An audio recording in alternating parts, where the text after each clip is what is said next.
नमस्कार, मैं सरिता Saraswat, energy healer. आज हम चक्रा पर बात करने से पहले आपको ये बता दूं कि पिछले कुछ सालों से बहुत से लोगों ने ऐसी थेरेपी में ज़्यादा दिलचस्पी दिखाई है जो ओरिएंटल मेडिसिन की सुविधा उनको उपलब्ध कराते हैं। और ओरिएंटल थ्योरी अलग अलग स्वास्थ्य समस्याओं को ठीक करने के लिए शारीरिक, मानसिक और ऊर्जा के संतुलन को एक समान रखने के सिद्धांत पर आधारित है। भले ही लोगों को इसके बारे में जानने की इच्छा हो या फिर उस तकलीफ का इलाज पाने की इच्छा हो जिसको ट्रेडिशनल दवाइयाँ, एलोपैथी, होम्योपैथी या जिस तरह की है वो ठीक नहीं कर पाती है, तो बहुत से लोगों ने इसका एक अलग से ट्रीटमेंट आजमाना चाहा। तो इसी तरह लोगों ने ऊर्जा और चक्र जैसे शब्दों की खोज की, लेकिन चक्र होते क्या है? तो आज हम इस वीडियो में आपके इसी सवाल का जवाब देंगे कि चक्रा क्या होता है, यानी व्हाट आर चक्रा। चक्र जो शब्द है वो संस्कृत से लिया गया है और इसका मतलब है सर्किल या डिस्क। हिंदू धर्म के अनुसार चक्र ऊर्जा के 7 केंद्र होते हैं जो मानव शरीर के अलग अलग हिस्सों में मौजूद होते हैं। ये एक वॉल्व की तरह काम करते हैं और आपके ऊर्जा के प्रवाह को बनाए रखने में मदद करते हैं और स्थिति के हिसाब से इनकी शक्ति और गति दोनों अलग अलग होती है। भारत में माना जाता है कि जो सांस जैसे ही हम लेते हैं तो जो ये हवा है इसको प्राणवायु कहा जाता है। तो प्राणवायु आपके शरीर के अंदर जाती है और ऊर्जा के इन अलग अलग बिंदुओं को मजबूती मिलती है। यानी चक्र जब क्लॉकवाइज घूमता है तो आप एक पॉजिटिव एनर्जी को लेते हैं और चक्र जब एंटी क्लॉकवाइज घूमता है तो आपके अंदर से नेगेटिव एनर्जी निकलती है, उससे आपके शरीर की एनर्जी संतुलन में रहती है। तो चक्र कहाँ कहाँ होते हैं और उनके काम क्या है? ये सिर से होते हुए, सिर की शिखा से होते हुए बेस चक्र यानी एकदम आपके बॉटम जो आपका मूलाधार चक्र है वहां तक होते हैं। कुछ लोग जो हिंदू धर्म में कहते हैं कि शरीर के 6 हिस्सों में चक्र गिनते हैं, लेकिन कुछ लोग इस मान्यता के साथ भी है कि एक 7वां चक्र भी होता है जो हमारे सिर के शीर्ष बिंदु पर मौजूद होता है। तो आइए हम जानें कि चक्रास में क्या क्या काम होते हैं। तो पहला चक्र है जो मूलाधार चक्र। ये चक्र जो हमारा एकदम रीढ़ की हड्डी का पॉइंट है, मल द्वार और जननांग के बीच में होता है और ये एड्रेनल कॉर्टेक्स से जुड़ा हुआ होता है। इसको स्पिरिचुअलिटी में, अध्यात्म में लाल रंग द्वारा दिखाई दिया जाता है और इसका तत्व पृथ्वी है। किसी तरह का कोई डर होता है वो इसमें असंतुलन पैदा कर देता है। तो इस चक्र को संतुलन करने के लिए आपको अपने अंदर के डर को पूरी तरह से निकालना होगा।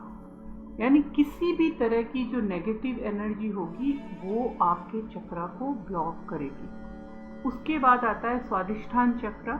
ये चक्र आपका कमर के पीछे की तिकोनी हड्डी में होता है। ये सुप्रोनल ग्रंथियों से जुड़ा होता है। इसका रंग नारंगी है और इसका तत्व पानी माना जाता है। ये पाप के प्रभाव से बंद हो जाता है। आपको इसे चलने देना होगा और इसकी ऊर्जा को चालू रखने के लिए माफ करना सीखना होगा। फिर है मणिपुर चक्र, जिसको नाभि में स्थित माना जाता है। ये आपके स्प्लीन, लीवर और पेट से जुड़ा हुआ होता है। इसका रंग पीला और तत्व आग को माना गया है। शर्म इसको अवरुद्ध कर देती है। किसी भी तरह की शर्म होती है आपको, वो इसको ब्लॉकेज कर देती है। और ये स्प्लीन, लीवर और पेट से जुड़ा हुआ है, तो इसके अंदर जब भी बैलेंस नहीं होगा, इससे रिलेटेड जो भी ऑर्गन होंगे उन पे इसका प्रभाव होगा और उनमें प्रॉब्लम आनी शुरू हो जाएगी। फिर आपका आता है अनाहत या हृदय चक्र। ये चक्र दिल के आसपास है। कोई कहते हैं कि ये अपने जो दोनों फेफड़े हैं इसके सेंटर के बीच में होता है। इसका रंग हरा है और इसका तत्व हवा है। किसी भी तरह का दर्द होता है, पीड़ा होती है, वो इसको असंतुलित कर देता है। ये आपके इमोशन के साथ जुड़ा है, यानी आपके दिल की भावनाओं से जुड़ा होता है। फिर अपना एक चक्र आता है, छठा चक्र आता है जिसको विसुद्धि चक्र कहते हैं, इंग्लिश में उसको थ्रोट चक्र कहते हैं। ये गले के आसपास होता है, ये थायराइड ग्रंथि से जुड़ा होता है। इसका रंग नीला होता है और इसका तत्व आकाश है। इसका संबंध है वो आपका कम्युनिकेशन से है। यानी आप देखेंगे कई बार किसी बंदे को, कोई भी व्यक्ति को किसी भी चीज़ का डर होता है और वो बोल नहीं पाता है तो उसे खांसी शुरू हो जाती है, क्योंकि वो अपने आप को एक्सप्रेस नहीं कर पाता है। जो बच्चे अपने आप को एक्सप्रेस नहीं कर पाते हैं उनको धीरे धीरे अस्थमा हो जाता है। उसी तरह आपका एक आज्ञा चक्र आता है, थर्ड आई चक्र बोलते हैं। इस चक्र को आप दोनों आँखों के बीच में पा सकते हैं। ये पिट्यूटरी ग्रंथि से जुड़ा होता है, बैंगनी रंग इससे होता है। इसका रिलेशन आपके अंदर के ज्ञान से है। अगर आपको कोई चीज़ के बारे में भ्रम या गलतफहमी हो जाती है तो ये असंतुलित हो जाता है। फिर सबसे ऊपर में जो चक्र आता है वो है सहस्त्रार चक्र, सहस्त्रहार चक्र। ये आपके सिर के ऊपरी हिस्से में होता है। इसको क्राउन चक्र भी कहा जाता है।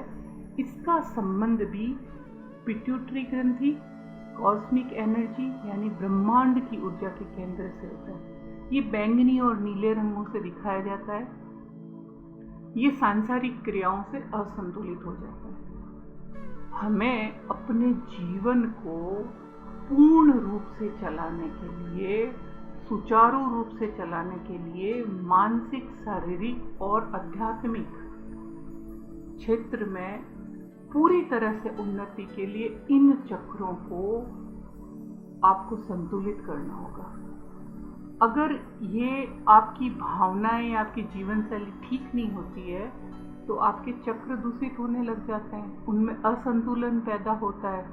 और ये जो असंतुलन होता है ये आपके शारीरिक स्वास्थ्य पर भी और आपके रिश्तों पर दिखाई देता है। जब आपके चक्र शुद्ध होते हैं, यानी आपकी जो ऊर्जा है उसके अंदर कोई भी तरह का अवरोध नहीं आता है, कोई भी तरह की रुकावट नहीं आती है, तो आप इन सब फायदों को पा सकते हैं। आपको बहुत अच्छी मेंटल क्लियरिटी रहेगी, अच्छी नींद आएगी, वाइटल एनर्जी होगी, अच्छी हेल्थ होगी, लंबी उम्र होगी, इंट्यूशन पावर बहुत होगा, आपकी एकाग्र शक्ति बढ़ेगी, यूनिवर्स से जुड़ा होगा, डर और गुस्से का नामो निशान भी नहीं होगा, उससे आज़ादी मिलेगी। तो अपने चक्रों की शुद्धि कैसे करें?